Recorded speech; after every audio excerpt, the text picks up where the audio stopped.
ज्ञानतिमिरान्धस्य ज्ञानाञ्जनशलाकया श्रीचैतन्यमनोभीष्टं स्थापितं येन भूतले स्वयं रूपा वन्देऽहं श्रीगुरु श्रीयुतपदकमलं श्रीगुरुं वैष्णवांश्च श्रीरूपं साक्षातं सजी साद्वैतं सावधूतं परिजनसहितं कृष्णचैतन्यं श्रीराधा कृष्णपादं सकलललिता श्रीविशाखान्वितांश्च हे कृष्णा दीनबन्धो जगत्पते वेशाकान्त राधाकान्त तप्तकाञ्चन गौराङ्गी श्रीराधे वृन्दावनेश्वरी वृषभानुसुते कृष्णप्रेष्ठाय भूतले श्रीमदे भक्तिवेदान्त स्वामिनि नमस्ते सरस्वते देवे गौरवाणी प्रचारिणे निर्विशेषशून्यवादी पाश्चात्यदेशतारिणे जय श्री कृष्ण चैतन्य प्रभु नित्यानंद श्री अद्वैत गदाधर श्रीवासादि गौरभक्तवृंद हरे कृष्णा कृष्ण कृष्ण हरे हरे हरे राम राम हरे हरे कृष्ण कृष्ण कृष्ण हरे हरे हरे राम हरे कृष्ण कृष्ण कृष्ण हरे हरे हरे राम ഹരേ കൃഷ്ണ. എല്ലാവർക്കും ലെവൽ 3 ഈശോപനിഷത്ത് ക്ലാസ്സിലേക്ക് സ്വാഗതം. നമ്മൾ മന്ത്രം രണ്ടാമത്തെ മന്ത്രത്തിലേക്ക് കടക്കും. അപ്പൊ ആദ്യത്തെ മന്ത്രം ചൊല്ലാമോ? ആർക്കെങ്കിലും ഒന്ന് ഹാൻഡ് റൈസ് ചെയ്ത് അൺമ്യൂട്ട് ചെയ്യാം. വത്സല മാതാജി ചൊല്ലി. ഈശാവാസ്യമിദം സർവം യത്കിഞ്ച ജഗത്യാം ജഗത് തേന ത്യക്തേന ഭൂഞ്ചീത. കേൾക്കുന്നുണ്ട് മാതാജി? ഇപ്പൊ ഹരേ കൃഷ്ണ. ഈശാവാസ്യമിദം സർവം യത്കിഞ്ച ജഗത്യാം ജഗത് തേന ത്യക്തേന ഭൂഞ്ചീത മാ കൃതാ കസ്യ സ്വിദ്ധനം. ഹരേ കൃഷ്ണ മാതാജി. ഹരേ കൃഷ്ണ. ഇതിന്റെ വിവർത്തനം കൂടെ പറയാമോ? എന്താണ് ഈശാവാസ്യം എന്നാൽ എന്താണ്? ആദ്യത്തെ മന്ത്രത്തിൽ നമ്മൾ എന്താണ് മനസ്സിലാക്കിയത്? വിജയനാണ് മാതാജി പറയാം. ഹരേ കൃഷ്ണ മാതാജി. അതായത് പ്രപഞ്ചത്തിലുള്ള സർവ്വ ചരാചരങ്ങളെയും ഈശ്വരന്റെ ഉടമസ്ഥതയിലുള്ളതും ഈശ്വരനാൽ നിയന്ത്രിക്കപ്പെട്ടതുമാണ്. അതുകൊണ്ട് നമ്മൾക്ക് തനിക്കായിട്ട് ഓരോരുത്തർക്ക് അറിയിക്കപ്പെട്ടത് മാത്രം നമ്മൾ സ്വീകരിക്കുക. മറ്റുള്ളവരുടെ ധനം നമ്മൾ ആഗ്രഹിക്കരുത്. ഹരേ കൃഷ്ണ. ഈശാവാസ്യ എന്ന് പറഞ്ഞാൽ എല്ലാ പ്രപഞ്ചത്തിലുള്ള എല്ലാ ചരാചരങ്ങളും ഭഗവാന്റെ നിയന്ത്രണത്തിലാണ്, ഭഗവാന്റെ ഉടമസ്ഥതയിലാണ്. രണ്ടാമത് പറയുന്നത് നമ്മൾ അവരവർക്ക് അവകാശപ്പെട്ടത് മാത്രം സ്വീകരിക്കുക, അവന് അവകാശപ്പെട്ടാതിരിക്കുന്നത് സ്വീകരിക്കാതിരിക്കുക. എല്ലാവർക്കും ഓരോ കോട്ടയുണ്ട്, ആ കോട്ട അനുസരിച്ച് മാത്രം നമ്മൾ സ്വീകരിച്ച് ജീവിക്കുക എന്ന് പറയും. അപ്പൊ ഇനി നമുക്ക് രണ്ടാമത്തെ മന്ത്രം എന്താണെന്ന് നോക്കാം. ഇതിൽ കാണുന്ന നമ്മുടെ രാധാറാണി മായാപൂരിലെ മാധവനിലെ രാധാറാണിയുടെ ആ റോസാപ്പൂവില് അലങ്കരിച്ചിരിക്കുകയാണ് രാധാറാണി. കമ്മലും എല്ലാം കണ്ടോ, മൂക്കുത്തി എല്ലാം റോസിലാണ് അലങ്കരിച്ചിരിക്കുന്നത്. ശ്രീല പ്രഭുപാദ് കി ജയ്, ശ്രീ ശ്രീ രാധാ ഗോവിന്ദ് കി ജയ്. ഇപ്പൊ രണ്ടാമത്തെ മന്ത്രം. കുർവന്നേവേഹ കർമാണി ജിജീവിഷേച്ഛതം സമാ ഏവം ത്വയി നാന്യഥേതോസ്തി ന കർമ്മ ലിപ്യതേ നരേ. അപ്പൊ നമ്മള് നേരത്തെ പറഞ്ഞു ഈശോപനിഷത്തിലെ മന്ത്രമായതുകൊണ്ട് നമ്മളൊരു വേറൊരു ട്യൂണിലാണ് പറയുന്നത്. കുർവന്നേവേഹ കർമാണി ജിജീവിഷേച്ഛതം സമാ ഏവം ത്വയി നാന്യഥേതോസ്തി ന കർമ്മ ലിപ്യതേ നരേ. അപ്പൊ ഇങ്ങനെയും ചൊല്ലാം. അല്ലെങ്കിൽ കുർവന്നേവേഹ കർമാണി ജിജീവിഷേച്ഛതം സമാ ഏവം ത്വയി നാന്യഥേതോസ്തി ന കർമ്മ ലിപ്യതേ നരേ. ഹരേ കൃഷ്ണ. ഈ ശ്ലോകം ഒന്ന് ചൊല്ലാം. വിജയകുമാരി അമ്മ മാതാജി. ഹരേ കൃഷ്ണ. ഹരേ കൃഷ്ണ മാതാജി. ശരി. കുർവന്നേവേക കർമാണി ജിജീവിഷേച്ഛദം സമാഹ ഏവം ത്വയി നാന്യതേതോസ്തി ന കർമ്മ ലിപ്യതേ നരേ. ഹരേ കൃഷ്ണ. ഭാരതി മാതാജി ചെല്ലാം. പൂർവന്നേവേഹ കർമാണി ജിജീവിഷേച്ഛദം സമാ ഏവം ത്വയി നാന്യതേതോസ്തി ന കർമ്മ ലിപ്യതേ നരേ. ഹരേ കൃഷ്ണ. ഹരേ കൃഷ്ണ. ഇനി ഈ മന്ത്രത്തിൽ എന്താണ് പറയുന്നതെന്ന് നോക്കാം. ഈ വിധത്തിൽ പ്രവൃത്തി തുടരുന്ന ഒരുവൻ നൂറുകണക്കിന് വർഷം ജീവിക്കാൻ ആഗ്രഹിച്ചേക്കാം. കാരണം ഇത്തരം പ്രവർത്തനങ്ങൾ അദ്ദേഹത്തെ കർമ്മബന്ധനത്തിൽ തളയ്ക്കുന്നില്ല. ഒരു മനുഷ്യനെ സംബന്ധിച്ചിടത്തോളം ഇതല്ലാതെ മറ്റൊരു വഴിയുമില്ല. ഈ വിധത്തിൽ പ്രവൃത്തി തുടരുന്ന ഒരുവൻ, എന്താണ് ഈ വിധത്തിൽ എന്ന് പറഞ്ഞാൽ? ഏത് വിധമാണ് ഇവിടെ ഉദ്ദേശിക്കുന്നത്? അവനവൻ അർഹമായിട്ടുള്ളത് മാത്രം സ്വീകരിക്കുന്നതാണോ മാതാജി?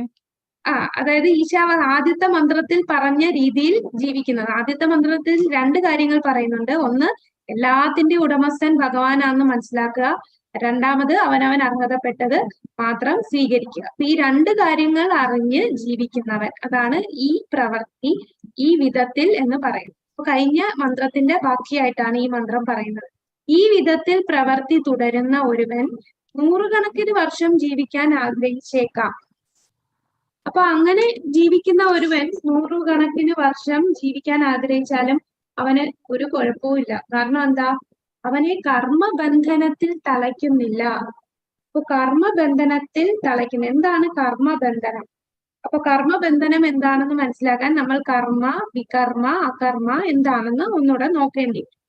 ഒരു മനുഷ്യനെ സംബന്ധിച്ച് ഈ ഒരു വഴിയല്ലാതെ മറ്റൊരു വഴിയില്ല. അപ്പൊ ഇതില് പ്രഭുപാദർ ആദ്യം തന്നെ പറയുന്നുണ്ട്, ആരും മരിക്കാൻ ആഗ്രഹിക്കുന്നില്ല. അപ്പോ എന്നാൽ നമുക്ക് മരണമില്ല. നമ്മൾ ആത്മാവാണ്. ആത്മാവ് സച്ചിദാനന്ദമാണ്. ആത്മാവ് ശാശ്വതമാണ്. എന്നാൽ ഏത് ശരീരത്തിൽ ഇരിക്കുന്ന ഓരോ ജീവാത്മാവും ആഗ്രഹിക്കുന്ന എന്താണ്? എനിക്ക് ഒരുപാട് നാൾ ഇവിടെ ജീവിക്കണം. മരണം ആരും ആഗ്രഹിക്കുന്നില്ല. എന്നാൽ മരണം, നമ്മൾ എങ്ങനെ ജീവിച്ചാലാണ് ഈ മരണം നമ്മളെ അടുത്ത ശരീരത്തിലേക്ക് കൊണ്ടുപോകുന്നത്? കർമ്മബന്ധനത്തിലാകുമ്പോഴാണ്. നമ്മൾ കർമ്മബന്ധനത്തിൽ പെട്ടുകഴിഞ്ഞാൽ നമ്മളുടെ ഈ ആത്മാവ് വീണ്ടും അടുത്ത ശരീരം സ്വീകരിക്കേണ്ടി വരുന്നു. അപ്പോൾ ഇവിടെ 3 തരം പ്രവർത്തനങ്ങളാണ്. കർമ്മം, അകർമ്മം, വികർമ്മം. കർമ്മം, വികർമ്മം, അകർമ്മം. ഇത് എന്താണെന്ന് നമുക്ക് നോക്കാം. അപ്പൊ ഈ ഈശാവാസ്യം അനുസരിച്ച് ജീവിക്കുന്നവന് കർമ്മബന്ധനം ഇല്ല എന്ന് പറയുന്നു. അപ്പൊ എന്താണ് കർമ്മം, എന്താണ് വികർമ്മം, എന്താണ് അകർമ്മം എന്ന് നമുക്ക് നോക്കിയാൽ അത് മനസ്സിലാകും. കർമ്മം എന്ന് പറഞ്ഞാൽ എന്താണ്? വേദങ്ങളിൽ നിർദ്ദേശിക്കപ്പെടുന്ന നിർദ്ദിഷ്ട കർത്തവ്യങ്ങൾക്ക് അനുസൃതമായ പ്രവർത്തികളാണ്. വേദങ്ങൾ പറയുന്ന പോലെ നമ്മൾ പ്രവർത്തിക്കുക. അപ്പൊ വേദങ്ങൾ പറയുന്ന പോലെ പ്രവർത്തിക്കുക എന്ന് പറയുമ്പോൾ വേദങ്ങളിൽ കർമ്മയോഗം, കർമ്മകാന്ഡം എല്ലാം വരുന്നുണ്ട്. അപ്പൊ നമ്മൾ ഇന്ന കാര്യങ്ങളൊക്കെ ചെയ്താൽ നമുക്ക് ഇവിടെ പുണ്യം ലഭിക്കും.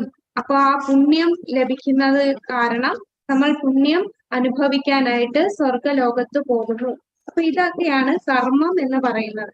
അപ്പൊ ജീവശ്രേണിയിൽ വളരെ താഴ്ന്ന തലത്തിൽ വർത്തിക്കുന്ന ഒരാൾക്ക് പെട്ടെന്ന് ഭക്തിയുടെ സേവനത്തിൽ ഏർപ്പെടാനോ ഫലോദിഷ്ട കർമ്മങ്ങൾ അവസാനിപ്പിക്കാനോ കഴിയണമെന്നില്ല. അപ്പൊ കർമ്മബന്ധനം എന്താണ്? കർമ്മബന്ധനം, കർമ്മം എന്ന് പറഞ്ഞാൽ എല്ലാവരും ഓരോ പ്രവർത്തികൾ ചെയ്യുന്നു. പ്രവർത്തികൾ ചെയ്യുന്നു എന്ന് പറയുമ്പോൾ ഇവിടെ നമുക്ക് ഈ ഒരു പടത്തിൽ തന്നെ കാണാം. ഇവിടെ ഓരോരുത്തർ ഓരോ പ്രവൃത്തി ചെയ്യുന്ന അനുസരിച്ച് അവർക്ക് അടുത്ത ഏത് ശരീരം ലഭിക്കുന്നു എന്നതാണ് ഇതിൽ കാണിച്ചിരിക്കുന്നത്. അപ്പൊ ഇതിൽ കാണാം നമുക്ക് ഈ പാപപ്രവർത്തികൾ ചെയ്യുന്നു. താഴത്തെ പടത്തില് ഒരു പരസ്ത്രീ പുരുഷ ബന്ധങ്ങൾ സ്ഥാപിക്കുമ്പോൾ അവന് അടുത്ത ജന്മം എന്തായി വരുന്നു? കാരണം അവന്റെ ഉള്ളിലുള്ള നായയായിട്ട് ജനിക്കുന്നു. അവന്റെ ഉള്ളിലുള്ള പരമാത്മാവിന് ഇതെല്ലാം അറിയാം. പരമാത്മാവ് അത് കണ്ടിട്ട് അവന് സ്വീകരിക്കുക. അവന് ആ കർമ്മം ചെയ്തത് കൊണ്ട് അതിനനുസരിച്ചുള്ള ശരീരം, അവന്റെ ആഗ്രഹത്തിനൊത്ത ശരീരം അടുത്ത ജന്മം കിട്ടുകയാണ്. ഭഗവാൻ ഇത് ആഗ്രഹിക്കുന്നില്ല. പക്ഷെ ഓരോരുത്തർക്കും സ്വാതന്ത്ര്യമുണ്ട്. അപ്പൊ ആ സ്വാതന്ത്ര്യത്തെ ദുർവിനിയോഗം ദുർവിനിയോഗം ചെയ്തത് കൊണ്ട് ഭഗവാൻ അതിനെല്ലാം സാക്ഷിയായിട്ടിരിക്കുകയാണ്. പരമാത്മാവ് നമ്മൾ ചെയ്യുന്ന എല്ലാ പ്രവൃത്തിയും കണ്ടുകൊണ്ടിരിക്കുകയാണ്. അപ്പൊ അവന് ഉതകുന്ന ശരീരമായിട്ട് ഒരു നായയുടെ ശരീരം ലഭിക്കും. ഇനി ഇവിടെ നമുക്ക് കാണാം, എന്തും കഴിക്കുന്നു, വേണ്ടതെന്ത് വേണ്ടാത്തതെന്ത് എന്ന് തിരിച്ചറിയാതെ നാവിന്റെ രുചിക്ക് വേണ്ടി എന്തും കഴിക്കുന്ന പ്രവണതയാണെന്നുണ്ടെങ്കിൽ അവന് അങ്ങനെ ഒരു ജന്മമായിരിക്കും അടുത്തത് കിട്ടുക, ഒരു പന്നിയുടെ ജന്മം. ആ പന്നിയുടെ ജന്മം എന്ന് പറഞ്ഞാൽ എന്തും അഴുക്കും എന്താണ് അഴുക്ക് വരെ കഴിക്കുന്ന ഒരു ശരീരമായിരിക്കും അവന് ലഭിക്കുക. ഇനി നമുക്ക് ഈ പടത്തിൽ കാണാം, ഇവിടെ എന്താണ് ഒരാൾ ചെയ്യുന്നത്? ഒരു സന്യാസിക്ക് ദാനധർമ്മങ്ങൾ ചെയ്യുന്നു, ദാനം കൊടുക്കുന്നത്. ദാനധർമ്മങ്ങൾ ചെയ്യുന്നു. അപ്പൊ ദാനധർമ്മങ്ങൾ ചെയ്യുക എന്ന് പറഞ്ഞാൽ അതൊരു പുണ്യപ്രവർത്തിയാണ്. ഈ പുണ്യപ്രവർത്തി ചെയ്യുന്നത് നമ്മുടെ സമൂഹത്തിലുള്ള ഒരു തെറ്റിദ്ധാരണയാണ്. നമ്മൾ ഒരുപാട് ദാനം ചെയ്യുന്നു, നമ്മൾ ഒരുപാട് പേരെ സഹായിക്കുന്നു, അപ്പൊ എനിക്ക് അതൊക്കെ ഒരു പുണ്യമാണ് എന്നുള്ള ഒരു ചിന്ത കാണും. അതും കർമ്മബന്ധനമാണ്. അത് ഇൻഡയറക്റ്റ് ആയിട്ട് നമ്മൾ അതില് ആസ്വദിക്കുകയാണ് ചെയ്യുന്നത്. അത് ഇൻഡയറക്റ്റ് ആയിട്ടുള്ള ഒരു ഇന്ദ്രിയ സംതൃപ്തിയാണ്. നമ്മൾ ഇതൊക്കെ ചെയ്തു എന്നുള്ള ഒരു സംതൃപ്തി നമ്മളുടെ ഉള്ളിൽ കിട്ടുകയാണ്. അപ്പൊ അവിടെ ഭഗവാനെ കണക്ട് ചെയ്യാതാണ് ഇതെല്ലാം ചെയ്യുന്നത്. ഞാൻ സമ്പാദിച്ചു, അതുകൊണ്ട് എന്റെ സമ്പാദ്യത്തിൽ ഒരു ഭാഗം ഞാൻ ഇന്ന നല്ല കാര്യങ്ങളൊക്കെ ചെയ്തു, അതിനു വേണ്ടി ഉപയോഗിച്ചു. ശരിയാണ്, നല്ല പ്രവൃത്തിയാണ് ചെയ്യുന്നത്. നല്ല കാര്യങ്ങൾ ചെയ്താൽ അവൻ എവിടെ പോകും? ഇവിടെ നമുക്ക് കാണാം. എവിടെയാണ് പോകുന്നത്? ഈ ബ്രഹ്മലോകം,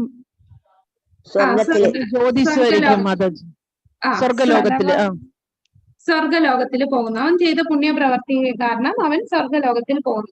എന്നാൽ സ്വർഗലോകത്തിൽ പോയാൽ ഉള്ള പ്രശ്നം എന്താണ്? അവിടുത്തെ പുണ്യം കഴിയുമ്പോൾ വീണ്ടും തിരിച്ച് മർത്യലോകത്തിൽ ജനിക്കേണ്ടി വരും. എന്നാൽ അവൻ ചെയ്ത പുണ്യം കാരണം അവന് സ്വർഗലോകം ലഭിക്കും. അടുത്തത് ഇവിടെ നമുക്ക് കാണാൻ എന്താ? ഭഗവാന് സേവനം ചെയ്യുന്നു, ഭക്തിയുദ്ധ സേവനം ചെയ്യുന്നു. ഭക്തിയുദ്ധ സേവനം ചെയ്യുന്ന ഒരു വ്യക്തി എങ്ങോട്ട് പോകും? അവൻ ഭഗവത് ധാമത്തിലേക്കായിരിക്കും അവന് അടുത്ത ആത്മാവ് നേരെ പോകുന്നത്. പിന്നെ ഒരു ജനന മരണ ചക്രത്തിൽ പെടുന്ന ഒരു ശരീരം ലഭിക്കുന്നില്ല. അവൻ ആ ആത്മാവായിട്ട് ഭഗവാന്റെ അടുത്ത് സ്വരൂപം എടുത്ത് ചെല്ലുകയാണ്. അതാണ് ഈ കർമ്മം, ഓരോ പല രീതിയിലുള്ള കർമ്മങ്ങൾ ചെയ്യുന്നതിന്റെ ഫലം. ജീവസത്തകൾ നൈസർഗികമായി അനശ്വരമാണ്. എന്നാൽ ഭൗതിക ജീവിതവുമായുള്ള ബന്ധനം കാരണം വീണ്ടും വീണ്ടും ശരീരങ്ങൾ മാറേണ്ടി വരുന്നു. ഇതിനെ ആത്മാവിന്റെ ദേഹാന്തര പ്രാപ്തി അഥവാ കർമ്മബന്ധനം എന്ന് വിളിക്കുന്നു. ഇതെല്ലാം ഈ പറഞ്ഞ ഈ 3 കാര്യങ്ങൾ, ഈ താഴെ ഈ ആദ്യത്തെ ഒഴിച്ച് ബാക്കി 3 കാര്യങ്ങളും കർമ്മബന്ധനം തന്നെയാണ്. കാരണം അവന്റെ ആത്മാവ് അടുത്ത ശരീരം ദേഹാന്തര പ്രാപ്തി സ്വീകരിക്കേണ്ടി വരും. പരോപകാരം, സോഷ്യലിസം, കമ്മ്യൂണിസം, ദേശീയത, മാനവീയത, അങ്ങനെ പല വ്യത്യസ്ത ഇസങ്ങളുണ്ട്. ഇതും എന്താണ്? കർമ്മബന്ധനം തന്നെയാണ്. അത് വശ്യമായ രൂപമാണ് കർമ്മബന്ധനത്തിന്റെ. നമ്മൾ വിചാരിക്കും ഞാൻ ഒരുപാട് പരോപകാരം ചെയ്യുന്നു, ഞാൻ ഒരുപാട് പുണ്യം ചെയ്യുന്നു, അത് അപ്പോ എനിക്ക് നല്ല ഒരു ഞാൻ ദൈവത്തിന്റെ അടുത്ത് പോകും. ഇല്ല, അങ്ങനെയുള്ളവർക്ക് അത് ആ പുണ്യം ആസ്വദിക്കാനുള്ള സ്ഥലത്താണ് പോകുക. ഇതിന് ഉദാഹരണം പറയാമോ? നമ്മുടെ ഭഗവത്ഗീതയിൽ പറയുന്നുണ്ട്, ഒരു ഉദാഹരണം പറയുന്നു. ഒരു രാജാവ് ഇതുപോലെ പുണ്യപ്രവർത്തിയൊക്കെ ചെയ്തു. പക്ഷെ എന്താണ് സംഭവിച്ചത്? ഏത് രാജാവാണ് ഇതുപോലെ ദാനധർമ്മമൊക്കെ ചെയ്യുന്ന ആളായിരുന്നു? ഓർമ്മയുണ്ടോ? മഹാബലി ചക്രവർത്തിയാണ് മാതാജി. മഹാബലി അല്ല, മഹാബലി പശുവിന് ദാനം ചെയ്തല്ലേ? നൃഗ മഹാരാജ്. നൃഗൻ എന്താണ് ചെയ്തത്? ഒരുപാട് ദാനം ചെയ്യുമല്ലേ, പശുക്കളെ, ലക്ഷക്കണക്കിന് പശുക്കളെയാണ് ദാനം ചെയ്തത്. പക്ഷെ അവസാനം എന്ത് സംഭവിച്ചു? ഈ പശുക്കളെ ദാനം ചെയ്തു ഒരു പശു, ഒരു ബ്രാഹ്മണന്റെ കൊടുത്ത പശുവിന് അത് വഴിമാറി തിരിച്ച് അത് പശുത്വത്തിൽ വന്നു. അപ്പൊ മറ്റൊരു ബ്രാഹ്മണന് ദാനം കൊടുത്തപ്പോ ഈ പശു അതിനകത്തായിപ്പോയി. പിന്നെ ഇവര് രണ്ടുപേരും, ഈ ബ്രാഹ്മണര് രണ്ടുപേരും വഴക്കായി. അവര് വന്നു, പിന്നെ അവര് ശാപം കിട്ടി. അപ്പൊ ആ ജന്മം കഴിഞ്ഞ് ശപിക്കുന്നില്ല, അവരുടെ മനസ്സ് തൃപ്തിപ്പെടുത്താതെയാണ് ആ ഒരു കർമ്മം ചെയ്തത്. പിന്നെ ആ ജന്മം കഴിഞ്ഞ് നേരെ യമരാജന്റെ അടുത്ത് ചെന്നപ്പോ ഒരുപാട് പുണ്യം ചെയ്തിട്ടുണ്ട്, പക്ഷെ ഒരു പാപം ചെയ്തു. അപ്പൊ ഏത് പാപഫലം വേണോ പുണ്യഫലം വേണോ എന്ന് ചോദിച്ചു. ഞാൻ പാപഫലം മതി ആദ്യം എന്ന് പറഞ്ഞു. അപ്പൊ അങ്ങനെ ആരായി? ഒരു വലിയ ഓന്തായി മാറിയല്ലേ. അപ്പോ അത്രയും പുണ്യം ചെയ്ത വ്യക്തിയാണ്. ആ ചെറിയ ഒരു പ്രശ്നം വന്നപ്പോ നേരെ ഓന്തായി മാറി. പിന്നീട് ഭഗവാന്റെ ദ്വാപരയുഗമായപ്പോ ഭഗവാന്റെ മക്കൾ വന്ന് ആ അവിടെ എന്താ ദാഹിച്ച് ഒരു പൊട്ടക്കിണറ്റിലാണ് കിടന്നത്. ആ കിണറ്റിൽ നോക്കിയപ്പോഴാണ് ഇങ്ങനെ ഒരു വലിയൊരു ശബ്ദമായിട്ട് അവിടെ കിടക്കുന്നത് കണ്ട് പിന്നെ ഭഗവാൻ തന്റെ കൈകൊണ്ട് അതിനെ ഉയർത്തുന്നു. അപ്പോ സ്വന്തം രൂപം എടുക്കുകയാണ് നൃഗരാജാവ്. അപ്പോഴും ഈ നൃഗന്റെ അഹങ്കാരം എന്ന് പറഞ്ഞാൽ നൃഗന്റെ ആ ഒരു ഭാവം എന്ന് പറഞ്ഞാൽ എന്താണ്, എന്നെ അറിയില്ലേ, ഞാൻ ഒരുപാട് ദാനം ചെയ്യുന്ന രാജാവാണ് എന്നൊക്കെ ഭഗവാന്റെ അടുത്ത് പറയാണ്.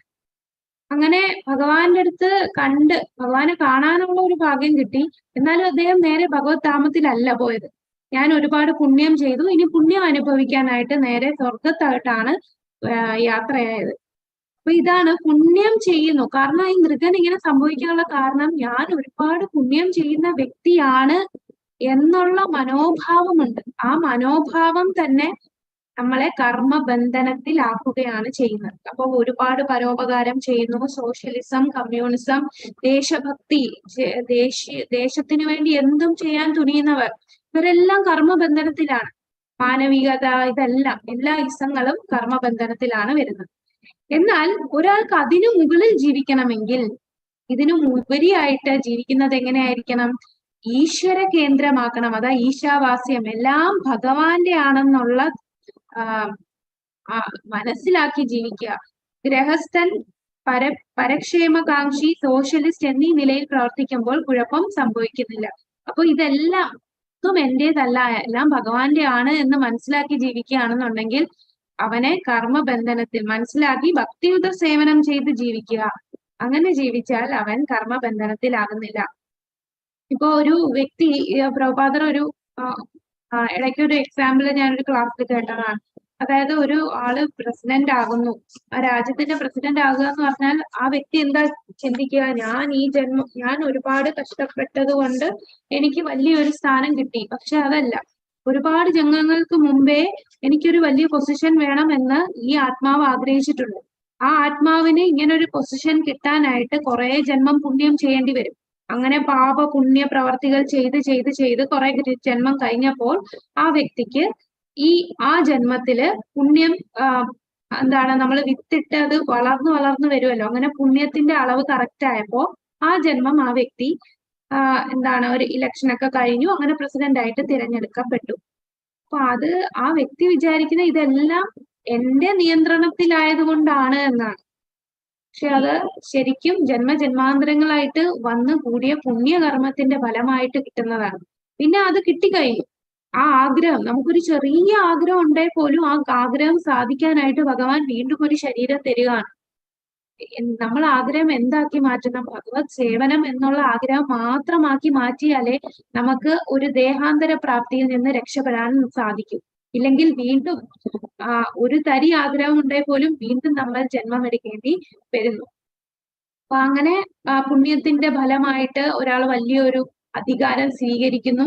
അധികാരം കിട്ടിയതിന് ശേഷം വീണ്ടും അതിനനുസരിച്ച് ആ അധികാരത്തിൽ ഇരുന്നു കൊണ്ട് കുറെ പ്രവർത്തികൾ ചെയ്യേണ്ടി വരുന്നു. അതനുസരിച്ച് വീണ്ടും പാപപുണ്യങ്ങളായിട്ട് വരും. അപ്പൊ ഇതെല്ലാം കർമ്മബന്ധനത്തിലാണ് കലാശിക്കുന്നത്. മാനവികമായ പ്രവർത്തനങ്ങൾ ശ്രീശോപനിഷത്തിന്റെ അന്തസത്തയോടെ പ്രാവർത്തികമാക്കിയാൽ അത് ഒരു തരം കർമ്മയോഗമായി പരിഗണിക്കുന്നു. ഇവിടെ നമുക്ക് കാണാം, ഇതാരാണ്? പ്രഹ്ലാദ് മഹാരാജ്. പ്രഹ്ലാദൻ എന്ന് പറയുമ്പോൾ ഒരു അസുര കുലത്തിൽ ജനിച്ചതാണ്. അസുര കുലത്തിൽ ജനിച്ചു 5 വയസ്സുള്ള കുട്ടിയാണ്. അവിടെ വിദ്യാലയത്തിൽ പഠിക്കുന്നതോ കൂടെയുള്ളതെല്ലാം അസുരന്റെ മക്കളാണ്. അവരുടെ കൂടെ പഠിക്കാൻ പോയപ്പോ ബ്രേക്ക് ടൈം കിട്ടിയപ്പോൾ ബാക്കി കുട്ടികളെല്ലാം കളിക്കാനായിട്ട് പോകുമ്പോ പ്രഹ്ലാദൻ അവരെ വിളിച്ച് നിർത്തി ഭക്തിയുത സേവനത്തെ കുറിച്ച് പറഞ്ഞു കൊടുക്കുന്നു. എന്താണ് നമ്മൾ ചെയ്യേണ്ടത്? നമ്മൾ ഈ വെറുതെ കളിച്ച് സമയം കളയരുത് എന്ന് പറഞ്ഞ് അവർക്ക് ഉപദേശം കൊടുക്കുന്നു. അങ്ങനെ എല്ലാവരും ഭഗവാന്റെ നാമം ജപിച്ച് നൃത്തം ചെയ്യുന്നു. ഇതെന്ത് സേവനമാണ്? ഇതാണ് ഭക്തിയുത സേവനം. ഇത് ഒന്നും ആഗ്രഹിച്ച് ഒരു ആഗ്രഹവുമില്ലാതെ താൻ എന്തോ പുണ്യപ്രവർത്തി ചെയ്യുന്നു എന്നൊന്നും ചിന്തയില്ലാതെ ഭഗവാനെ പ്രകീർത്തിക്കുകയാണ് ചെയ്യുന്നത്. ഇതാണ് ഈശാവാസ്യം. എല്ലാം ഭഗവാന്റെ ആണ് എന്നുള്ള തോന്നലിൽ ചെയ്യുന്നത്. ഇത് ഭക്തിയോഗമായിട്ട് മാറുകയാണ്. അപ്പോ ഇടയ്ക്ക് പ്രഭുപാദരടുത്ത ഒരു ഇന്റർവ്യൂവിന് ഒരു വ്യക്തി ഇങ്ങനെ വരുമ്പോ പറയും, അതായത് കൃഷ്ണനാണെങ്കിൽ ഒരുപാട് 16,108 ഭാര്യമാരുണ്ട്. എന്ത് പ്രവൃത്തിയാണ് ഈ കൃഷ്ണൻ ചെയ്യുന്നത്? എന്നാൽ എന്നെ നോക്കൂ, ഞാൻ എത്ര മാന്യനാണ്, എനിക്ക് ആകെ ഒരു ഭാര്യയേ ഉള്ളൂ, ഞാൻ ആ ഭാര്യയെ അടുത്ത് സത്യസന്ധനുമാണ്. അപ്പൊ പ്രഭുപാദർ പറയും, എല്ലാം ഭഗവാന്റെയാണ്, ഒന്നും നമ്മുടേതല്ല. ഈ കാണുന്ന നിങ്ങളും നിങ്ങളുടെ ഭാര്യയും ഭഗവാനാണ്. നിങ്ങളാണ് ഇവിടെ ഉള്ള കള്ളൻ. ഭഗവാന്റെ ആയിട്ടുള്ള ആ വ്യക്തിയാണ് നിങ്ങൾ നിങ്ങളുടെ ഭാര്യ എന്ന് ചിന്തിച്ചിരിക്കുന്നത്. അപ്പൊ ഇതാണ്. അപ്പൊ പ്രഭുപാദർ വേറെ ലെവലാണല്ലേ. പ്രഭുപാദർ എല്ലാം എന്ത് കാര്യവും ഇപ്പൊ നമ്മളുടെ അമ്മ, അച്ഛൻ, നമ്മുടെ ഭാര്യ, നമ്മുടെ മക്കൾ, ഇതെല്ലാം എന്റെ ഭാര്യ എന്റെ മക്കൾ അല്ല, എല്ലാരും ഭഗവാന്റെ ആണ്. നമുക്ക് ഇവിടെ ഒരു ഡ്യൂട്ടി ആയിട്ട് ഭാര്യ എന്ന ചുമതല അല്ലെങ്കിൽ അമ്മ എന്ന ചുമതലയിൽ നമ്മൾ വരുന്നു. അപ്പൊ ഭഗവാന്റെ ആണ് എന്ന് കണ്ടു വേണം നമ്മൾ ഓരോ പ്രവൃത്തിയും ചെയ്യാൻ. അപ്പൊ ഇത് പ്രാക്ടീസിലൂടെയാണ് നമ്മൾ ഇതുപോലെ ഈ വേദശാസ്ത്രങ്ങളൊക്കെ മനസ്സിലാക്കി നമ്മൾ ആ പ്രാക്ടീസ് ചെയ്യണം. കാരണം നമ്മളെല്ലാം അറ്റാച്ച്ഡ് ആണ്, നമ്മുടെ ഫാമിലി ആയിട്ട് അറ്റാച്ച്ഡ് ആണ്. ഒരിക്കൽ പ്രഭുപാദർ ബുക്ക് ഡിസ്ട്രിബ്യൂട്ട് ചെയ്യാനായിട്ട് പോകുമ്പോ ഒരു വ്യക്തി ഇത് back to Godhead magazine, അപ്പൊ അത് ഡിസ്ട്രിബ്യൂട്ട് ചെയ്യുമ്പോ എന്താണ് ജേർണി ടു അതർ പ്ലാനറ്റ് അതാണെന്നോ. അപ്പൊ ആ പുസ്തകം ആ മാഗസിൻ ഇങ്ങനെ വായിക്കുമ്പോ പറയുമ്പോ ഞാനപ്പോ അടുത്ത പ്ലാനറ്റ്സിലോട്ട് പോവോ? പ്രഭുപാദ് പറയും തീർച്ചയായിട്ടും. അപ്പൊ അവിടെ പോയി കഴിഞ്ഞാല് തിരിച്ചു വരത്തില്ലേ എന്ന് പറയും. ഇല്ല, നിങ്ങൾ തിരിച്ചു വരില്ല. ഓ, അങ്ങനാണെങ്കിൽ എനിക്ക് പോകണ്ട, എനിക്ക് എന്റെ ഫാമിലിയെ വിട്ടു പോകാൻ സാധിക്കില്ല. അപ്പൊ അതാണ് നമുക്ക് നമ്മളുടെ കുടുംബം, നമ്മളുടെ ഇപ്പൊ ഉള്ള നമുക്ക് ഒരുപാട് അടുത്തിരിക്കുന്ന അതിനോടൊക്കെ അറ്റാച്ച്മെന്റ് ആണ്. അപ്പൊ എന്താണ് പറയുന്നത്, നമ്മൾ ഒന്നിനോടും അറ്റാച്ച്ഡ് ആകരുത്. നമുക്ക് ആകെ ഉള്ള പെർമനന്റ് ആയിട്ടുള്ള അറ്റാച്ച്മെന്റ് അത് ഭഗവാനും ഗുരുവും മാത്രമേ ഉള്ളൂ. നമ്മുടെ ഗുരു എന്ന് പറഞ്ഞാൽ ജന്മം നമ്മൾ വീണ്ടും ജന്മം എടുത്താൽ തിരിച്ച് നമ്മളെ കൊണ്ടുപോകാനായിട്ട് ഗുരു വീണ്ടും വരും. അപ്പൊ ഈ ഗുരുവും കൃഷ്ണനും മാത്രമായിട്ടേ നമ്മൾ ഒരുപാട് അറ്റാച്ച്ഡ് ആവാൻ പാടുള്ളൂ. അവര് മാത്രമേ ശാശ്വതമുള്ളൂ. ബാക്കി നമ്മൾ ഈ കാണുന്ന നമ്മളുടെ കുടുംബമെല്ലാം ഈ ഒരു ജന്മത്തിൽ മാത്രം. അടുത്ത ജന്മം ഇവരാരുമായിരിക്കില്ല, വേറെ ആരൊക്കെയോ ആണ്, നമുക്കത് ഓർമ്മയില്ല. അപ്പൊ ആ ഒരു പ്രാക്ടീസ് ഉണ്ടായാൽ മാത്രമേ നമ്മൾ സേഫ് ആയിട്ട്, അതായത് ഈ കർമ്മബന്ധനത്തിൽ നിന്ന് മുക്തനാവാൻ സാധിക്കൂ. അതാണ് ഈശാവാസ്യം അനുസരിച്ച് നമ്മൾ എന്ത് കണ്ടാലും ഇതിന്റെ ഉടമസ്ഥൻ ഭഗവാനാണ്. അതാ ഈശാവാസ്യം. എല്ലാം നിയന്ത്രിക്കുന്നത് ഭഗവാനാണ്. നമുക്ക് അർഹതപ്പെട്ടത് നമ്മൾ സ്വീകരിക്കുക. നമ്മൾ എപ്പോഴും അകർമ്മത്തിൽ നിൽക്കുക. അകർമ്മം എന്ന് പറയുമ്പോൾ ഭക്തിയുത സേവനം. ഭജോ കൃഷ്ണ, കഹോ കൃഷ്ണ, സുലോ കൃഷ്ണ കഥ. അങ്ങനെ നമ്മൾ കൂടുതൽ കൃഷ്ണനെ കുറിച്ച് കേൾക്കുകയും കൃഷ്ണനെ കുറിച്ച് പറയുകയും കൃഷ്ണന്റെ ഭജനകൾ ചൊല്ലുകയും ചെയ്താൽ മാത്രമേ നമുക്ക് ഈ ഭഗവാനോട്, കൃഷ്ണനോട് കൂടുതൽ അറ്റാച്ച്മെന്റ് ഉണ്ടാകാൻ പറ്റുകയുള്ളൂ. കൂടുതൽ നാമം ജപിക്കുക, കൂടുതൽ ഭഗവത് കഥകൾ കേൾക്കുക, ഭഗവാൻ അതുപോലെ നമ്മൾ ഈ സ്ക്രിപ്ചേഴ്സ് എല്ലാം വായിക്കുക. അങ്ങനെ കൂടുതൽ നമ്മൾ ഭഗവാനെ കുറിച്ച് അറിയുകയാണ്. അങ്ങനെ കൂടുതൽ നമ്മൾ ഭഗവാനുമായിട്ട് അറ്റാച്ച്ഡ് ആവും. അങ്ങനെ അറ്റാച്ച്ഡ് ആവുമ്പോൾ നമുക്ക് മറ്റുള്ള കാര്യങ്ങൾ കേൾക്കാനുള്ള അറ്റാച്ച്മെന്റ് കുറയും. ഭൗതികമായിട്ടുള്ള കാര്യങ്ങളോടുള്ള ആസക്തി നമുക്ക് കുറയുകയാണ് ചെയ്യുന്നത്. അപ്പൊ ഭഗവാനെ എപ്പോഴും നമ്മൾ ഓർക്കുക. കാരണം ഭഗവാൻ നമ്മൾ ചെയ്യുന്ന ചെറിയ പ്രവൃത്തി പോലും ഭഗവാൻ മറക്കില്ല. നമ്മൾ മറന്നേക്കാം, പക്ഷെ ഭഗവാൻ നമ്മളെ വെയിറ്റ് ചെയ്തിരിക്കുകയാണ്. എപ്പോഴാണ് നമ്മൾ തിരിച്ചു വരിക? നമ്മൾ ഇത് ദുഃഖാലയം അശാശ്വതം. നമ്മളിവിടെ ഒരു ജയിലിലാണ് നമ്മൾ കഴിയുന്നത്. ജയിലിൽ നിന്ന് പുറത്ത് കടന്ന് നമ്മൾ എന്ന് ഭഗവാന്റെ അടുത്ത് എത്തുമെന്നാണ് ഭഗവാൻ വെയിറ്റ് ചെയ്തിരിക്കുന്നത്. പക്ഷെ നമ്മൾ എന്താണ്, ഒരു ജയില് കഴിഞ്ഞ് വീണ്ടും ജയിലിലോട്ട് വന്നുകൊണ്ടിരിക്കുകയാണ്. ഒരു ശരീരം കഴിഞ്ഞ് അടുത്ത ശരീരത്തിലേക്ക് ജയില് മാറിയിരിക്കുകയാണ്. അപ്പൊ അതല്ല, ഭഗവാൻ നമ്മൾ ചെയ്യുന്ന ചെറിയ പ്രവർത്തനം പോലും ഭഗവാൻ കാണുന്നുണ്ട്. എത്രയും പെട്ടെന്ന് നമ്മൾ അവിടെ ചെല്ലാൻ ആഗ്രഹിക്കുകയാണ്. വളരെ കരുണാമയനാണല്ലേ ഭഗവാൻ. ഇപ്പൊ പൂതനയോട് ചെയ്ത എന്താണ് പൂതനെ കൊല്ലാൻ ശ്രമിച്ചിട്ട് പോലും അഹോബകീയം സ്തനകാലകൂടം ഈ ധനത്തില് വിഷം വെച്ച് കൊല്ലാൻ ശ്രമിച്ചിട്ടും അമ്മയുടെ മാതൃസ്ഥാനമാണ് ഭഗവാൻ പൂതനയ്ക്ക് കൊടുത്തത്. ഇത്രയും കാരുണ്യവാനാണ് ഭഗവാൻ. ആ ഭഗവാനിൽ നമ്മൾ അറ്റാച്ച്ഡ് ആകൂ, തീർച്ചയായിട്ടും നമുക്ക് ഭഗവത് ധാമത്തില് പെട്ടെന്ന് തന്നെ എത്താൻ സാധിക്കും. അപ്പൊ ഇവിടെ വികർമ്മികൾ, കർമ്മികൾ, അകർമ്മികൾ. വികർമ്മികൾ എന്ന് പറഞ്ഞാൽ എന്താണ്? വേദങ്ങൾ പറയുന്നതൊന്നും അനുസരിക്കാതെ ഹീനമായ ജന്മത്തിന് സാധ്യതയാണ്. വേദങ്ങൾ അനുസരിക്കില്ല, വേദങ്ങളിൽ പറയുന്ന നിയമങ്ങളൊന്നും പാലിക്കില്ല, എല്ലാം വേദങ്ങൾക്ക് വിപരീതമായിട്ട് എനിക്കിഷ്ടമുള്ള രീതിയിൽ ഞാൻ ജീവിക്കും എന്ന രീതിയിൽ പോകുന്നവരെല്ലാം വികർമ്മികളാണ്. അവർക്ക് എന്താണ്? അവരെങ്ങോട്ട് പോകും? ഹീനമായ ജന്മത്തിനാണ് സാധ്യത. വിശുദ്ധരായ ആളുകൾ ഇങ്ങനെയുള്ള പ്രവർത്തികളിൽ ഏർപ്പെടുകയില്ല. ഈ സന്യാസികളൊന്നും ഇങ്ങനെയുള്ള പ്രവർത്തികളിലൊന്നും അവരൊന്നും തിരിഞ്ഞുപോലും നോക്കാത്ത അറപ്പുള്ള തരം കാര്യങ്ങളായിരിക്കും ഈ വികർമ്മികൾ പ്രവർത്തിക്കുന്നത്. അവർ എന്താണ്? ജീവിത ലക്ഷ്യത്തിന്റെ തന്നെ നാശം വരിക്കുകയാണ് ഇവർ ചെയ്യുന്നത്. അതാണ് വികർമ്മികൾ. ഇനി കർമ്മികൾ എന്ന് പറഞ്ഞാൽ വേദങ്ങൾ എന്ത് പറയുന്നോ അതനുസരിച്ച് ചെയ്യുന്നു.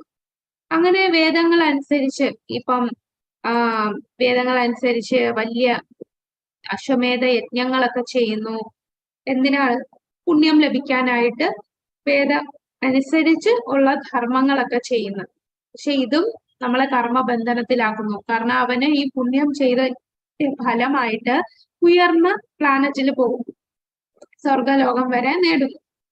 സ്വർഗലോകം കഴിഞ്ഞാലോ വീണ്ടും മർത്യലോകത്തിലേക്ക് മടങ്ങി വരും.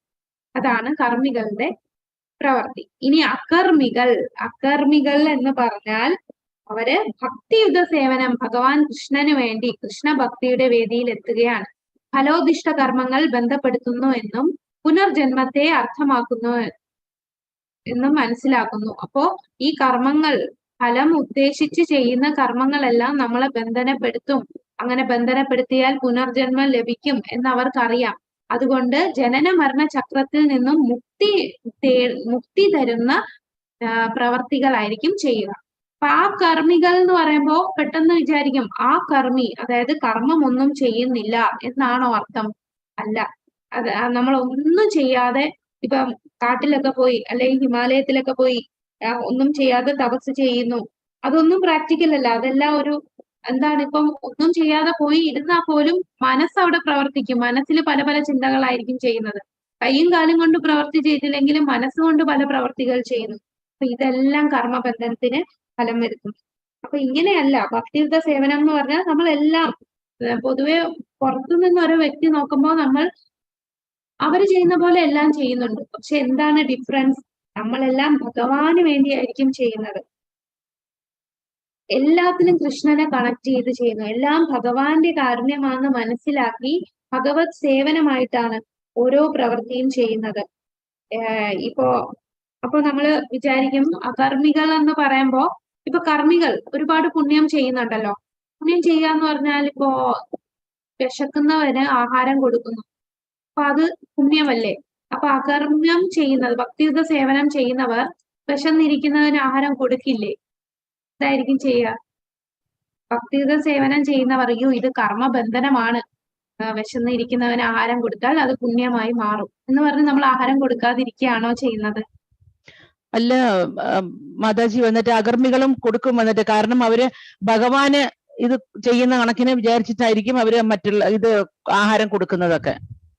എങ്ങനെയാണ്? ഭഗവാന് പ്രസാദമായിട്ട് നമ്മൾ കൊടുക്കുക, പ്രസാദം കൊടുക്കുക. നമ്മള് അവിടെയും അവരെ ഭക്തിയുത സേവനത്തിലേക്ക് അവരെയും കണക്ട് ചെയ്യുക. ഇപ്പോ നമ്മൾ ഈ ചാരിറ്റിയിലൊക്കെ ഫുഡ് കൊടുക്കുന്നു എന്ന് പറയുന്നത് അത് നമ്മൾ ചെയ്തു എന്ന് ചെയ്യുന്നതിന് പകരം നമ്മൾ അത് പ്രസാദമാക്കിയിട്ട് ഭഗവാന് അർപ്പിച്ചിട്ട് കൊടുക്കുക.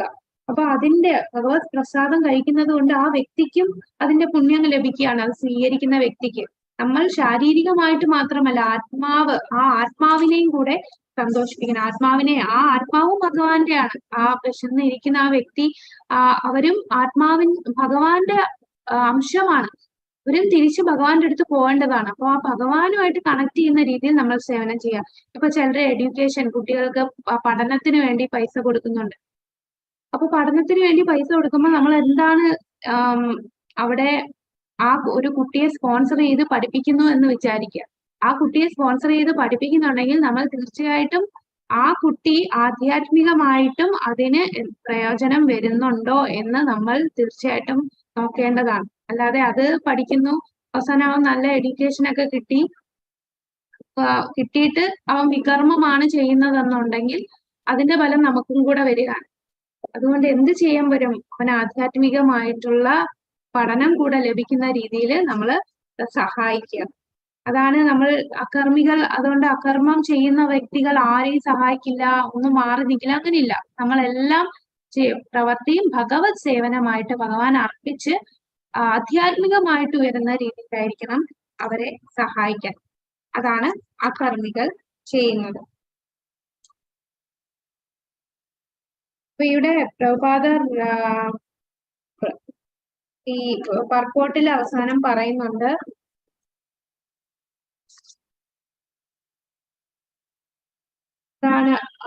പ്രഭുപാദരില് അതായത് നമ്മളിപ്പോ പറയുന്ന ഈ മന്ത്രത്തിൽ എന്താണ് പറയുന്നത്?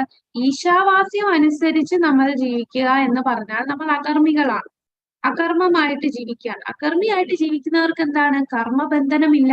കർമ്മബന്ധനമില്ലാത്തത് കൊണ്ട് അവൻ എത്ര നാള് 100 വർഷം വരെ ജീവിച്ചാലും അവന് കുഴപ്പമില്ല. അതാണ് അടുത്ത ഇതിൽ പറയുന്നത്. അതുകൊണ്ട് ശ്രീ ഈശോപനിഷത്ത് ഈശ്വരാവബോധത്തോടെ കർമ്മശേഷി വിനിയോഗിക്കണം എന്ന് പറയുന്നു. ഈശ്വരാവബോധത്തോടെ വ്യാപരിക്കുമ്പോൾ വർഷങ്ങളോളം ജീവിക്കാൻ നാം അഭിലഷിക്കുന്നു. മറിച്ചായാൽ ഇനി ഈ ഈശ്വരാവബോധം ഇല്ലാതെ, കൃഷ്ണാവബോധം ഇല്ലാതെ നമ്മൾ വർഷങ്ങളോളം ജീവിച്ചാൽ ഒരു മെച്ചവുമില്ല. ദേഹാന്തര പ്രാപ്തിയിലേക്ക് കടക്കത്തേ ഉള്ളൂ.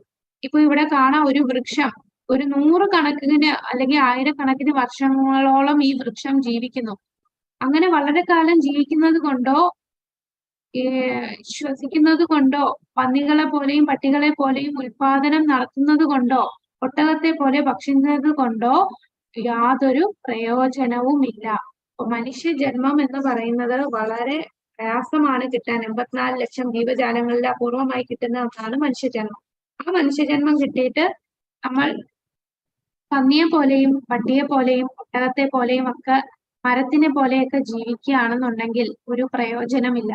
ഈശാവാസ്യം അനുസരിച്ച് ഈശ്വരാവബോധത്തോടുകൂടി നമ്മൾ ജീവിച്ചാൽ എത്ര വർഷം വേണമെങ്കിലും നമ്മൾ ജീവിക്കാൻ അഭിലാഷിച്ചാലും അവനെ കർമ്മബന്ധനത്തിൽ പെടുന്നില്ല. അതാണ് ഈ ശ്ലോകത്തില്, ഈ മന്ത്രത്തില് പറയുന്നത്. ഈ മന്ത്രത്തില് ആ മന്ത്രം നമുക്ക് ഒന്നുകൂടെ ഒന്ന് ചൊല്ലാം. ഹരേ കൃഷ്ണ. ചൊല്ലാൻ ആഗ്രഹമുള്ളവരൊന്ന് കൈ ഉയർത്തുന്നു. ഹരേ കൃഷ്ണ. ആ മാതാജി ചൊല്ലിക്കോളൂ. കുർവന്നേവേഹ കർമാണി ജിജേ വിഷേച്ഛദം സമാഹ ഏവം ത്വയി നാന്യതേതോസ്തി ന കർമ്മ്യ ലിപ്യതേ നരേ. ഹരേ കൃഷ്ണ മാതാജി. ഹരേ കൃഷ്ണ. ഹരേ കൃഷ്ണ. അപ്പോ എന്തിനാണ് ഭഗവാൻ ഇങ്ങനെ കർമ്മത്തിന് ഓരോ റിയാക്ഷൻ വരുത്തുന്നത്? എന്തിനായിരിക്കും ഭഗവാൻ ഇങ്ങനെ ഓരോ നമുക്ക് ഈ കർമ്മം, നമ്മൾ ചെയ്യുന്ന പ്രവർത്തിക്കുള്ള ഫലം വരുത്തുന്നത്? എന്തുകൊണ്ടാണ് എന്ന് ചിന്തിച്ചിട്ടുണ്ട്? ഒരു കർമ്മം എന്നൊരു കൺസെപ്റ്റ് തന്നെ ഈ ലോകത്തിൽ എന്തിനാണ് ഭഗവാൻ തന്നത്? അതൊന്നും ഇല്ലാതെ എല്ലാവരും നല്ല ഭഗവാന്റെ ആ ഒരു നല്ല രീതിയിൽ ജീവിക്കണം എന്നുള്ള ആ ഒരു ഇതുകൊണ്ട്. കർമ്മം ചെയ്യാതെ നമുക്ക് ഈ പ്രപഞ്ചത്തിൽ ജീവിക്കാൻ സാധ്യമല്ല. നമ്മൾ പ്രപഞ്ചത്തിൽ ജീവിക്കുമ്പോൾ കർമ്മം ചെയ്തേ പറ്റൂ എന്നുള്ളതാണ്. ഈ കർമ്മം ചെയ്യുന്നത് വന്നിട്ട് എല്ലാവരും നല്ല രീതിയിൽ ജീവിക്കണം. അപ്പൊ അത് കാണുമ്പോഴല്ലേ വന്നിട്ട് ബാക്കിയുള്ളവർക്കും നമ്മൾ ചെയ്യുന്നതിന്റെ ഫലമാണ് നമ്മൾ അനുഭവിക്കുന്നതെന്നുള്ള ആ ഒരു ഇത് വരുമ്പം നമ്മൾ അങ്ങനെ ചെയ്തുകൂടാ എന്നുള്ള നമ്മളും തിരിച്ച് ഭഗവാനിലോട്ട് കൂടുതൽ അടുക്കണം എന്നുള്ള ഒരു തോന്നൽ ബാക്കിയുള്ളവർക്കും വരികയില്ലേ? അപ്പൊ പക്ഷെ ഫലിച്ചു കൂടാതെയുള്ള കർമ്മമായിരിക്കണം ചെയ്യേണ്ടത് എന്നുള്ളത് മാത്രം. നമുക്ക് ജീവിക്കണമെങ്കിൽ നമ്മൾ കർമ്മം ചെയ്യേണ്ടി വരും. ഓക്കെ മാതാജി. അപ്പോ ഇത് കർമ്മം എന്ന് പറയുമ്പോൾ നമ്മള് ഈ ഒരു ലോകത്തില് നമ്മൾ കർമ്മം ചെയ്യുന്നു. എല്ലായിടത്തും നമ്മൾ പ്രവർത്തനം ചെയ്യുന്നുണ്ട്. ഇപ്പം ഭഗവത് ധാമത്തിൽ ചെന്നാലും നമ്മൾ അവിടെ ഭക്തിയുത സേവനം ചെയ്തുകൊണ്ടിരിക്കുകയാണ്. നമ്മൾ അവിടെ പോയി ചുമ്മാ ഇരിക്കുമല്ല, ഫുൾ ടൈം നമ്മൾ ഭഗവാനെ സേവിച്ചുകൊണ്ടിരിക്കുകയാണ്. അപ്പൊ ഇവിടെ ഈ ലോകത്തില് നമ്മൾ ഓരോ കർമ്മം ചെയ്യുമ്പോഴും കർമ്മബന്ധനം ഭഗവാൻ തന്നത് ഇപ്പൊ വത്സന മാതാജി പറഞ്ഞ പോലെ തന്നെ അതുപോലെ വിജയകുമാരി മാതാജിയും പറഞ്ഞു. അതായത് അത് ഭഗവാന്റെ ഒരു കാരുണ്യമാണ്. അപ്പൊ നമുക്ക് കർമ്മം ചെയ്തിട്ട് നമുക്ക് അതിന്റെ ഒരു ശിക്ഷ, അതിന്റെ ഫലം നമുക്ക് ലഭിക്കാതിരുന്നാൽ എന്തായിരിക്കും? നമ്മൾ തോന്നിയ പോലെ ജീവിക്കും. ഈ ലോകത്ത് എല്ലാവരും അവർക്ക് തോന്നിയ പോലെ ജീവിച്ച ലോകത്തിലെ അവസ്ഥ എന്തായിരിക്കും? ഒരു എന്തൊരു അവസ്ഥയായിരിക്കും അല്ലെ? ആരും ഒരു റൂൾസും റെഗുലേഷൻസും ഒന്നും ഫോളോ ചെയ്യാതെ അങ്ങോട്ടും ഇങ്ങോട്ടും പിടിച്ചു പറിയും കള്ളത്തരവും അതിനെ ആരും നിയന്ത്രിച്ചില്ല എന്നുണ്ടെങ്കിലുള്ള അവസ്ഥ എന്താണ്?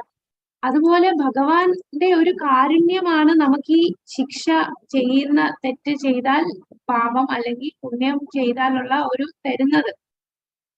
അത് ഒരു കൊച്ചുകുട്ടി ഓരോ പ്രവൃത്തി തെറ്റുകൾ ചെയ്യുമ്പോ എങ്ങനെയാണോ അമ്മയെ പേരൻസ് ആ കുട്ടിയെ ചെറിയ ചെറിയ പണിഷ്മെന്റ് കൊടുക്കുന്നത്, അതുപോലെ പണിഷ്മെന്റ് കൊടുക്കും. അപ്പൊ പണിഷ്മെന്റ് കൊടുക്കുന്നത് എന്തിനാ? അവൻ ഓർക്കാൻ വേണ്ടി, ഞാൻ ഇത് ചെയ്താൽ ഇങ്ങനെ വരും എന്ന് ഓർക്കാൻ വേണ്ടി. പക്ഷെ നമ്മൾ എന്താണ് ചെയ്യുന്നത്? നമ്മളത് മൈൻഡേ ചെയ്യുന്നില്ല, വീണ്ടും വീണ്ടും തെറ്റുകൾ ചെയ്തുകൊണ്ടേയിരിക്കും. അപ്പോ കാരണം ഇന്ദ്രിയങ്ങളെ നിയന്ത്രിക്കാനേ പറ്റുന്നില്ല. ഇപ്പോഴുള്ള കുട്ടികളെ കണ്ടില്ലേ? അവർക്ക് പണ്ടത്തുള്ളവർക്കിനേക്കാളും ഇപ്പോഴത്തെ കുട്ടികൾക്കാണ് കൂടുതൽ സ്ട്രെസ്സും ഫ്രസ്ട്രേഷനും ഒക്കെ വരാനുള്ള കാരണം. കാരണം അവരെ എല്ലാ കംഫർട്ടും കൊടുത്താണ് പേരൻസ് വളർത്തുന്നത്. അവർക്ക് ആവശ്യമുള്ള എല്ലാം കൊടുക്കും. പക്ഷെ ഈ പേരൻസിന് സമയമില്ല മക്കളെ നോക്കാൻ. കാരണം രണ്ടുപേരും ജോലിക്ക് പോകുന്നു. അപ്പൊ മക്കള് കൂടുതൽ അവർക്ക് വേണ്ട സുഖ സൗകര്യങ്ങളൊക്കെ കൊടുത്തുകൊണ്ടിരിക്കുകയാണ്. അപ്പൊ ഈ സുഖ സൗകര്യങ്ങൾ കുറഞ്ഞു കഴിഞ്ഞാലോ ആ കുട്ടികൾക്ക് അത് താങ്ങാൻ പോലും പറ്റാത്ത അവസ്ഥയിലോട്ട് വരികയാണ്. അപ്പോ ഈ ഇന്ദ്രിയം പെട്ടെന്ന് ദേഷ്യം വരുന്നു, എന്തേലും ആഗ്രഹിച്ച് അപ്പൊ കിട്ടണം. ഇപ്പൊ കണ്ടില്ലേ, നമുക്ക് ഒരു വീഡിയോ കാണണമെങ്കിൽ തന്നെ 30 സെക്കൻഡിലുള്ളതാണെങ്കിൽ കാണും. 1 മണിക്കൂറൊക്കെ ഉള്ള വീഡിയോ ആണെങ്കിൽ അവർക്ക് കാണാന് ഉള്ള ക്ഷമ പോലും ഇല്ല. അങ്ങനെ ക്ഷമ കുറഞ്ഞ ഒരു ജനറേഷൻ കുട്ടികളാണ് ഇപ്പോ നമ്മള് ഹാൻഡിൽ ചെയ്യുന്നത്, വളർന്നു വരുന്ന കുട്ടികൾ.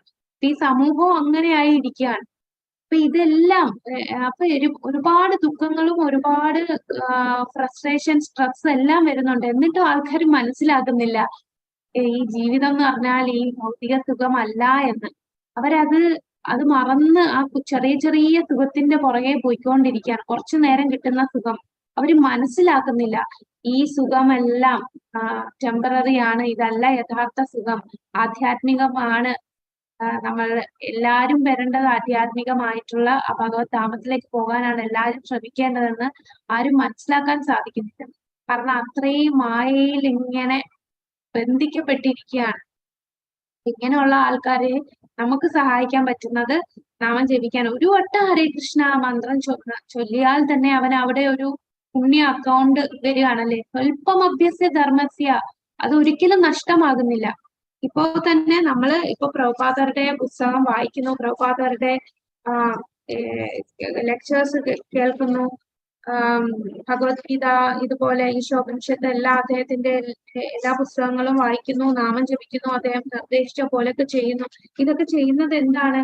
നമ്മളപ്പോ ഈ ചെയ്യുന്ന ഒരു പ്രവൃത്തിയും നഷ്ടമാകുന്നില്ല. ഈ ചെയ്യുന്ന പ്രവൃത്തി കൊണ്ട് അറ്റ്ലീസ്റ്റ് നമ്മൾ അടുത്ത ജന്മം തീർച്ചയായിട്ടും ഒരു മനുഷ്യനായിട്ട് തന്നെ ജനിക്കും. കാരണം നമ്മളൊരു ശുദ്ധ ഭക്തന്റെ നിർദ്ദേശങ്ങളാണ് പാലിക്കുന്നത്. അപ്പൊ ആ ശുദ്ധ ഭക്തന്റെ നിർദ്ദേശങ്ങളും ഈ നാമം ജപിക്കുമ്പോൾ തീർച്ചയായിട്ടും നമ്മളെ ഉയർത്തുകയാണ് ചെയ്യുന്നത്. നമ്മൾ ഒരിക്കലും നരകത്തെ കാണേണ്ടി വരില്ല. അതാണ് ഭക്തന്മാരുടെ പിന്നെ നമുക്ക് പേടി വരും. നമ്മളുടെ ആങ്സൈറ്റി, സ്ട്രെസ് ഇതെല്ലാം കുറയാണ് കൂടുതൽ ഭക്തി ചെയ്യുമ്പോൾ. ഈ ചെയ്യുന്ന നമ്മളിപ്പം ഈ സെക്കൻഡ് ചെയ്തുകൊണ്ടിരിക്കുന്ന കാര്യവും ഭക്തിയുത സേവനമാണ് ചെയ്യുന്നത്. നമ്മുടെ കയ്യിൽ ടിക്കറ്റ് ഉണ്ട്, ഭഗവാന്റെ ഗോലോകത്ത് പോകാനായിട്ടുള്ള ടിക്കറ്റ് നമ്മുടെ കയ്യിലുണ്ട്. ഇനി ആ ടിക്കറ്റ് എടുത്ത് നമ്മള് എയർപോർട്ടിൽ ചെന്ന് അവിടുത്തെ എമിഗ്രേഷൻ അതൊക്കെ കഴിഞ്ഞ് അവിടെ ചെല്ലുന്ന ആ ഒരു ഡിലേ മാത്രമേ ഉള്ളൂ. ബാക്കി അവിടം വരെ നമ്മൾ എത്തിയിട്ടുണ്ട്. ഒരിക്കലും കൈവിടാതെ ഈ ഭക്തിയുത സേവനം ചെയ്യുക. അങ്ങനെ ചെയ്യുമ്പോൾ കർമ്മബന്ധനത്തിൽ നിന്നും തീർച്ചയായിട്ടും മുക്തി ലഭിക്കും. കുറഞ്ഞത് നമുക്ക് ഭക്തി ചെയ്യാൻ പറ്റുന്ന ഒരു ശരീരം തന്നെ അടുത്ത ജന്മം, ഈ ജന്മം നമുക്ക് കംപ്ലീറ്റ് ചെയ്യാൻ പറ്റിയില്ലെങ്കിലും ആ ഭക്തി ചെയ്യാൻ പറ്റുന്ന ഒരു ശരീരം കിട്ടും എന്നുള്ളതിന് 100% ഉറപ്പ് തരികയാണ് പ്രഭുപാദരുടെ പുസ്തകങ്ങളിലൂടെ. ഹരേ കൃഷ്ണ. ഇതാണ് നമ്മളുടെ ഇന്നത്തെ ശ്ലോകം. ഇതിനകത്തുള്ള ക്വസ്റ്റ്യൻ മന്ത്രം 2 നിർവചനം ചെയ്യുക. മന്ത്രം 2 എന്താണ് പറയുന്നത്? ഇങ്ങനെ ഈ വിധത്തിൽ, അതായത് ഈശാവാസ്യം അനുസരിച്ച് ജീവിക്കുന്നവന് എന്താണ് ഗുണം? അപ്പൊ അങ്ങനെ ജീവിക്കുന്നവൻ 100 കണക്കിന് വർഷം ജീവിക്കാൻ ആഗ്രഹിച്ചേക്കാം. ഇവന്റെ പ്രവർത്തനങ്ങൾ കർമ്മബന്ധനത്തിൽ തളയ്ക്കുന്നില്ല. ഒരു മനുഷ്യന് ഈ ഒരു വഴിയേ ഉള്ളൂ. നമ്മൾ എറ്റേണൽ ആകുക എന്ന് പറഞ്ഞാൽ ഇതാണ് വഴി. അല്ലാതെ മറ്റെന്ത് ചെയ്താലും, എത്ര പുണ്യ പ്രവൃത്തി ചെയ്താലും വീണ്ടും നമുക്ക് ജന്മം എടുക്കേണ്ടി വരികയേ ഉള്ളൂ. ഭക്തിയുദ്ധ സേവനം എല്ലാം ഭഗവാന്റെ ആണെന്നറിഞ്ഞ് നമുക്ക് അവകാശപ്പെട്ടത് മാത്രം സ്വീകരിച്ച് ഭക്തിയുദ്ധ സേവനം ചെയ്ത് ജീവിക്കുക. തീർച്ചയായിട്ടും നമ്മൾ കർമ്മബന്ധനത്തിൽ തളയ്ക്കുന്നു. ഇനി അടുത്ത ക്വസ്റ്റ്യൻ എന്തായിരുന്നു? കർമ്മം എന്താണ്, അകർമ്മം എന്താണ്, വികർമ്മം. കർമ്മം എന്ന് പറഞ്ഞാൽ എന്താണ്? കർമ്മം. ഒന്നുകൂടെ അൺമ്യൂട്ട് ചെയ്തോളൂ മാതാജി. ഹരേ കൃഷ്ണ. സതീദേവി മാതാജി. മാതാജി അല്ലേ ഇപ്പൊ പറഞ്ഞു? അയ്യോ, അൺമ്യൂട്ട് ചെയ്യാൻ പറ്റുന്നില്ലല്ലോ. ഹരേ കൃഷ്ണ. വേദങ്ങളനുസരിച്ച് ജീവിക്കുന്നവർക്ക് കർമ്മികൾ. വേദങ്ങൾ അനുസരിച്ച് ജീവിക്കുക കർമ്മം. അപ്പൊ അവരുടെ എവിടെയാണ് അവര് പോവുക? പിന്നെ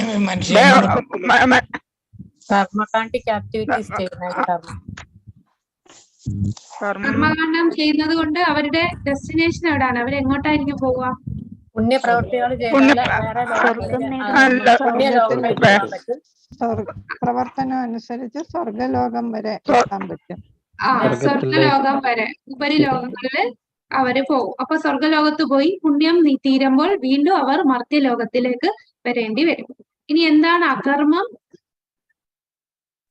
ജനനത്തിൽ നിന്നും മരണത്തിൽ നിന്നൊക്കെ രക്ഷപ്പെടാൻ രക്ഷപ്പെട്ടു ജനന മരണ ചക്രത്തിൽ നിന്ന് മുക്തി ലഭിക്കുന്നത്. അതായത് ഭക്തിയുദ്ധ സേവനം ഭഗവാനുമായിട്ട് കണക്ട് ചെയ്യുന്നതാണ്. പിന്നെ ഒരു കാര്യം നമ്മൾ മനസ്സിലാക്കേണ്ടത്, ഭക്തി എന്ന് പറയുമ്പോൾ എല്ലാരും തെറ്റിദ്ധരിക്കുന്ന ഒരു കാര്യമാണ്. മറ്റു ക്ഷേത്രങ്ങളിലൊക്കെ പോയി ദേവി ദേവന്മാരെയൊക്കെ ആരാധിക്കുന്ന അതും ഭക്തിയാണ്. പക്ഷെ അതൊരു ഭക്തി എന്ന് പറയുമ്പോൾ, ഭക്തിയുദ്ധ സേവനം എന്ന് പറയുമ്പോൾ അത് ഭഗവാൻ കൃഷ്ണനിൽ തന്നെയാണ് നമ്മൾ ഭക്തിയുദ്ധ സേവനം ചെയ്യുക.